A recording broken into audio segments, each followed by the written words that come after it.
I presently have PhotoPaint open, and I've gone ahead and opened a raw camera file. And of course, by default, as with Corel Draw, all raw camera files will open up in the Camera Raw Lab for you to make any required adjustments before moving ahead with any design work.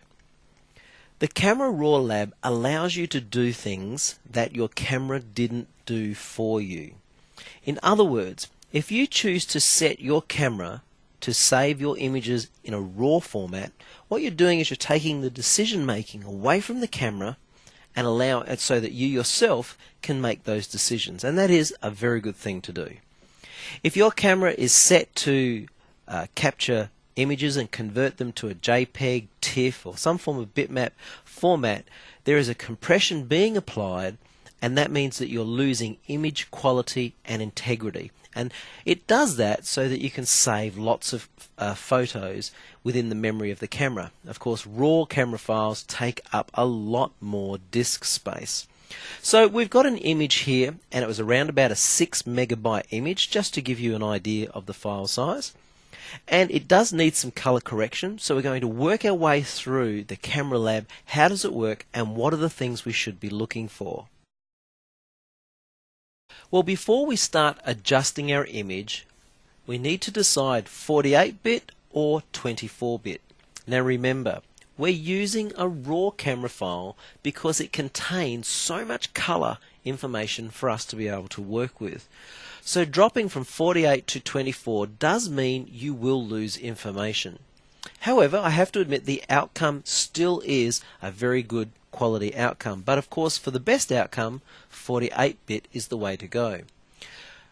I will note for you right now, you will need to go to 24-bit mode for a number of effects within both PhotoPaint and Corel Draw. So if ever you see them grayed out, it may be because you need to swap from 48-bit to 24-bit mode. Well, we need to start on the first page, the Color tab, and start with white balance.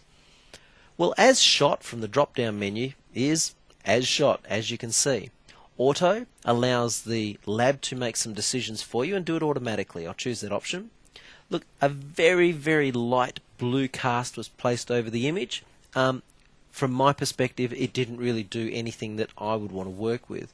If you choose the other options, say for example tungsten, it will throw a very blue cast, and something like shade will be a more yellow cast. Well, none of those are particularly what I want to work with, so what I might do is try the eyedropper option. Effectively, this allows you to perform your own white balance. If you select the eyedropper tool, the idea is click in the whitest, most colorless area of your image. And you'll find this is what you do with some video cameras and expensive digital cameras. You hold up something white and you adjust the light balance against that white object. So I'm going to click right here and see what the system does, and it has thrown a real blue cast. Well, I don't really agree with that, not what I'm looking for, so I'm going to for right now reset to original.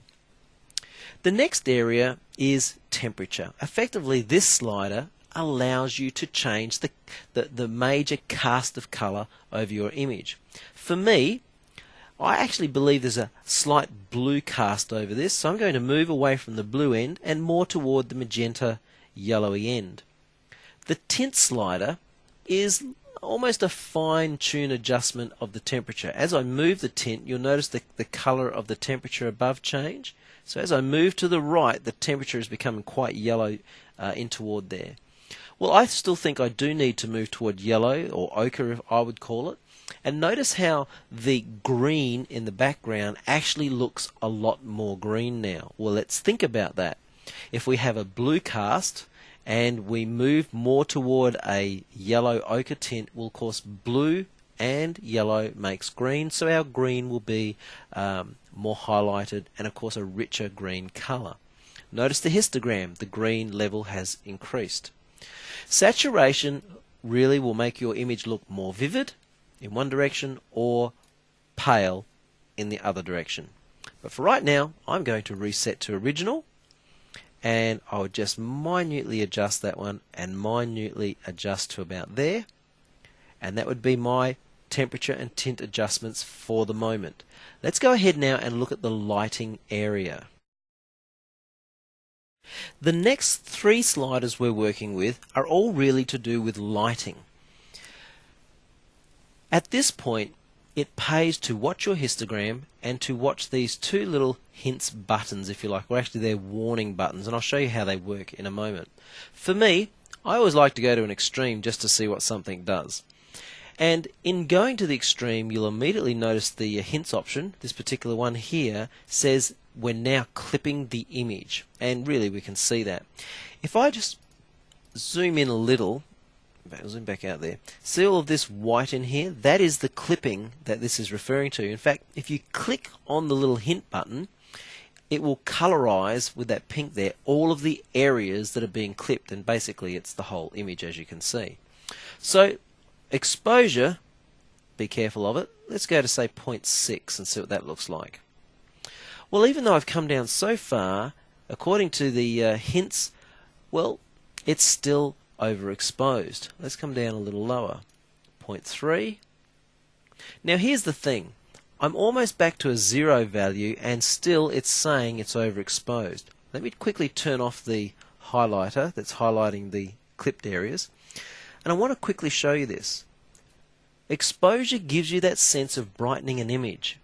And even though that really, at first look looks okay, it's actually damaging the image. If I zoom in a lot closer, we can see all of that white damage there. So make sure you watch the little hint option there. So I think for us, we'll go back to 0, or actually we'll try 0.1. And even there at 0.1, or no, at 0.1 we're okay. We'll just go up a little, 0.2. And 0.4, say. How far can we go?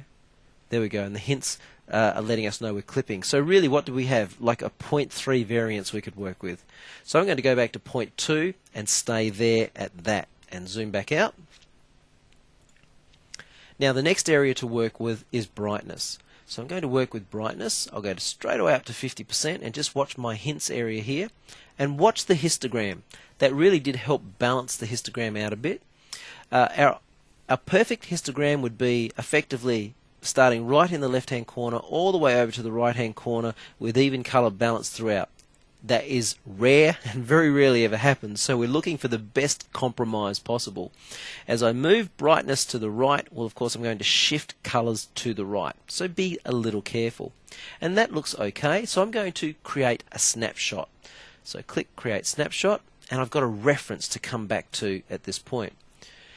The next slider, the shadow slider, what it does is it creates contrast, and it will also move the pixels, color pixels, to the left. So let's just watch the little hints option here, and where is too far? Right there is too far. Notice how the colors came down. If we click the button, we'll see all of the highlighted areas, and you see there's little dots of green just in there. I'll exaggerate that a bit more for you. See all those green areas in there? Okay, so come back to say a value around 30. No, we're still clipping a little bit underneath that. And notice the histogram suddenly jumps to a more or a fresher, better looking histogram. Okay, well I'll take a snapshot of that as well. Well, I can alternate between those two. That one's just a little lighter and possibly lacking contrast. This one I do think looks a little better.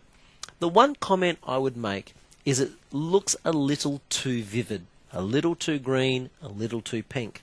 So right now I would desaturate just to pale off the image a bit, but I've got to be careful, otherwise we'll lose contrast.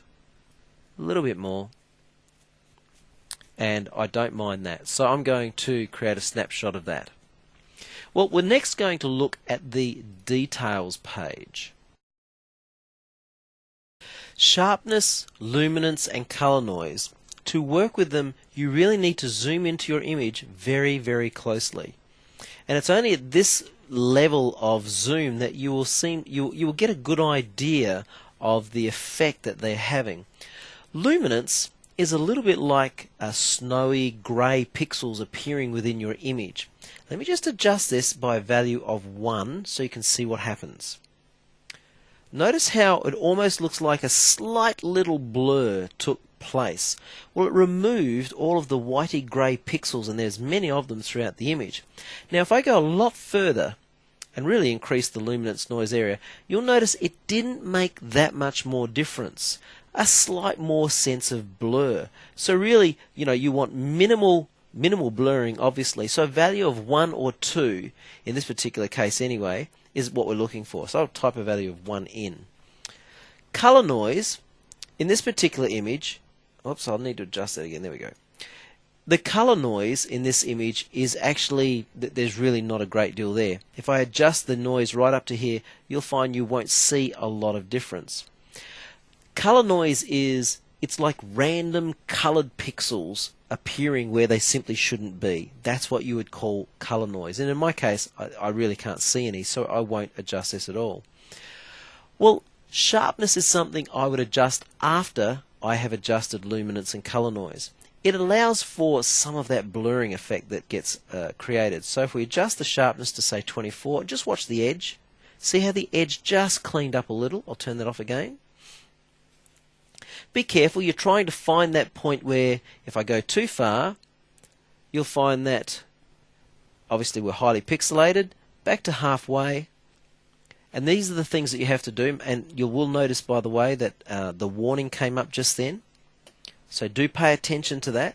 So really, between 0 and around 45, something like that is our working area. And I'd be inclined to suggest, even there for me, I can see just the odd little bit of pixelation. So I think back here around the 25 mark would be around about right for me. So the properties page, just to highlight this for you, is obviously a page of reference. If you ever took a photograph and you thought that was an absolutely perfectly taken photograph, at least here you can come and see when you took your photograph and all of the settings that you actually had. So properties is great, I think, from that perspective.